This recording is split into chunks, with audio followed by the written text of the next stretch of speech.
Hi everybody, my name is John and today I'm going to be talking a little bit about one of my very favorite bands ever, the Beach Boys.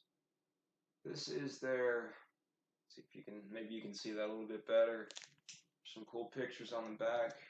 Let me turn this around so it can be seen. Anyway, Surfin' Safari, their debut album released on Capitol Records in 1962. What can really be said about this album? That's what I've been asking myself this entire time as I've been planning on making this series where I cover the entire Beach Boys discography. And frankly, there's just not a lot I can say about Surfin' Safari. It's not a great album by any means, but it's also not the worst piece of shit I've ever heard in my life either. It just sounds exactly like what it is, which is a bunch of teenagers making a rock and roll album in 1962. And I think it's got like a rawness to it that's kind of charming, and it almost has sort of like a garagey sort of sound to it. By the time Surfin' USA was released in '63,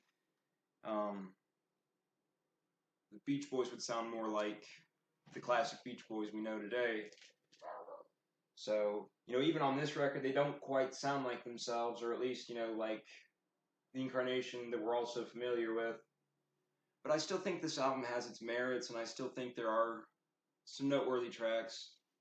And even if I can't say this is an essential Beach Boys release,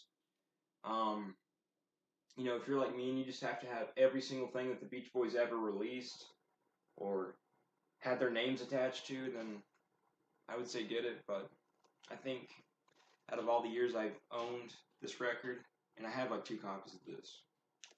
This one is this is my vinyl copy, obviously. It's a German reissue from '69, I believe. But yeah, I've probably listened to this whole thing 6 or 7 times in my entire life. And, I went back and listened to it recently just so I could kind of have it there in my head when I'm thinking of what I want to say about it. And, I just don't really have much to say about it. I like some of the tracks on here, like obviously Surfin' Safari is a classic Beach Boys song. 409 and Surfin' R as well. But there's some really good stuff on here too, like County Fair, I always really liked. I like Chug-a-Lug a lot because I think it's just a really nice song. I like Cuckoo Clock. I think Heads You Win, Tails I Lose is another good song. I mean, really, none of the songs on here are bad. It's just that this just isn't their best work. But for a hardcore fan, it's worth listening to. If you've got some money to burn, and you happen to find a copy for cheap, maybe pick it up. Maybe you'll like it more than I did.